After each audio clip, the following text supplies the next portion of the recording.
Hello दोस्तों, आज के इस वीडियो में हम लोग बात करेंगे गन्ने के रेड रॉट रोग के बारे में। क्योंकि इस समय जो है इसका प्रकोप काफ़ी सारे गन्नों में जो है देखने को मिल रहा है।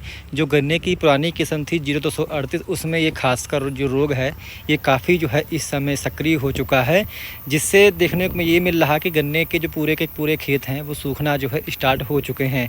तो ऐसे में जो है आप अपने खेतों को कैसे बचा सकते हैं, यानी कि गन्ना सूखने से कैसे बचा सकते हैं, कौन कौन से आपको उपाय करने चाहिए, इसके बारे में जो है आज की इस वीडियो में हम लोग बात करेंगे। साथ साथ कि कौन कौन सी दवाओं का आपको स्प्रे करना चाहिए जिससे जो है आपको अच्छे रिजल्ट मिलेंगे। तो इन सब के बारे में जो है आज की इस वीडियो में हम लोग जानेंगे।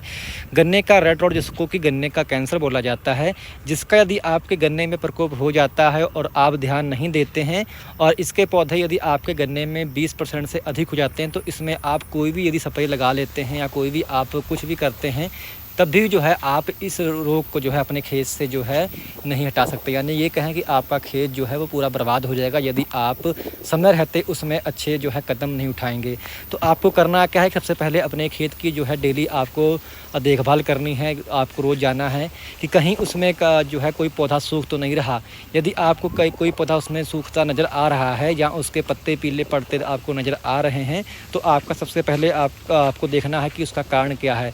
यदि आपके पौधों के पत्ते तीसरी चौथी पत्ती जो है किनारे से जो है पीला पड़ना स्टार्ट हुई है और ऊपर से उसमें बर्निंग हो रही है, तो आपको ये सतर्क होना चाहिए कि आपके गन्ने में जो है रेड रॉट के जो है लक्षण दिखाई पड़ने लगे हैं।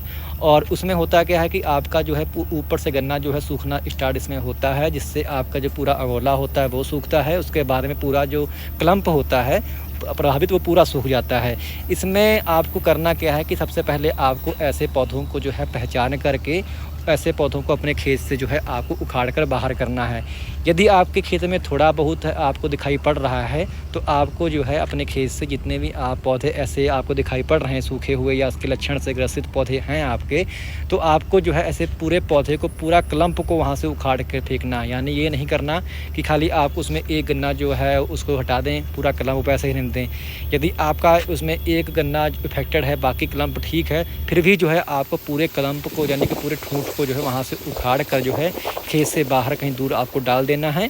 और वहाँ जो गड्ढा बने उस गड्ढे में तकरीबन आपको 15 से लेकर के 20 ग्राम जो है आपको ब्लीचिंग पाउडर जो है उसमें डाल देना। यानी कि जो ब्लीचिंग पाउडर आता है आपको मार्केट में बहुत आसानी से मिल जाएगा, काफ़ी सस्ता आता है। 15 से 20 ग्राम जो है ब्लीचिंग पाउडर जो है आपको उस गड्ढे के अंदर डाल देना है। उसके बाद गड्ढे को जो है आपको मिट्टी से बंद कर देना चाहिए। और इसके साथ साथ जो भी आपका जो इफेक्टेड खेत है जिसमें आपको लक्षण दिखाई पड़ रहे हैं, उनकी आपको अच्छे से मेड़बंदी कर देनी। यानी कि मेड़ें आपको ऊंची कर देनी, जिससे बरसात का जो पानी हो वो उस खेत से जो है दूसरे खेत के अंदर ना जाए, जिससे जो है आपका रोग अगले खेत में ना फैले। तो ये भी आपको ध्यान रखना है। इसके बारे में यदि आपको आपके खेत में ज़्यादा ही इसकी मात्रा होगी, यानी कि आप पौधे नहीं उखाड़ सकते हैं, ज़्यादा आपके खेत में ये फैल चुका है, तकरीबन 15 से 20% या 30% हो चुका है, तो आप जो है उस खेत का मुँह ना करें। क्योंकि यदि आप उसमें स्प्रे भी करेंगे तो उनका भी रिजल्ट नहीं आएगा जब तक जो है आप अपने खेत से सूखे पौधों को नहीं उखाड़ेंगे या फिर इफेक्टेड पौधे को नहीं उखाड़ेंगे। इसमें आपको तभी रिजल्ट मिलेगा स्प्रे का यदि आप इफेक्टेड पौधे को उखाड़ सकते हैं। अब ये बात करते हैं कि यदि आपकी फसल में थोड़ा सा ही अगर इसके लक्षण दिखाई पड़ रहे हैं और आपने पौधों को उखाड़ दिया है, उसके बारे में करना क्या है, आपको बाज़ार से कोई आपको अच्छी फंगीसाइड लानी है। जैसे कि आप जो है कोनिका का स्प्रे कर सकते हैं, जो कि धानुका कंपनी की आती है। इसमें जो है कॉपर ऑक्सीक्लोराइड, इसके साथ साथ आपका कसुकामाइसिन होता है 5% और कॉपर ऑक्सीक्लोराइड 45% जो है पाउडर फॉर्म में आपको देखने को मिलेगी। इसका जो है आप स्प्रे अपनी फसल के अंदर लगा सकते हैं। तकरीबन 300 ग्राम जो दवा होती है उसको जो है आप 150 से 200 लीटर पानी में घोल के जो है आप इसकी स्प्रे अपनी फसल के अंदर लगा सकते हैं। इसका भी काफ़ी अच्छा रिजल्ट जो है देखा गया है। यानी कि जो कोनिका आती है इसका आप स्प्रे कर सकते हैं, या फिर आप जो है जो सजेंटा की आती है अमिस्टार टॉप फंगीसाइड, इसका भी जो है आप स्प्रे अपनी फसल के अंदर लगा सकते हैं 200 ml प्रति एकड़ के हिसाब से। ये भी जो है इसके अंदर भी जो है आपका डॉक्सीस्ट्रोबिन, इसके सिवा डिफेनोकोनाजोल इसके अंदर आपको देखने को मिलेगा टेक्निकल, या फिर आप इस टेक्निकल से रिलेटेड कोई अन्य दवा भी जो है आप यूज कर सकते हैं जिसमें ये टेक्निकल पाए जाते हों।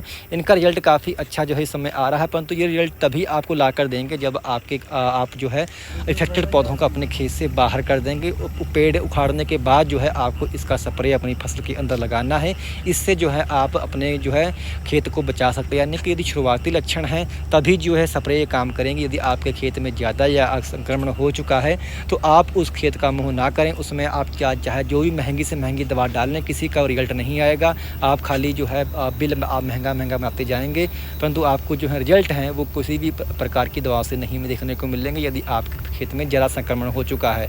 तो ऐसे में जो है आप अपना पैसा बर्बाद ना करें। तो यदि जानकारी आपको अच्छी लगी हो तो कृपया हमारे चैनल को आप लोग सब्सक्राइब करना मत भूलिएगा। धन्यवाद।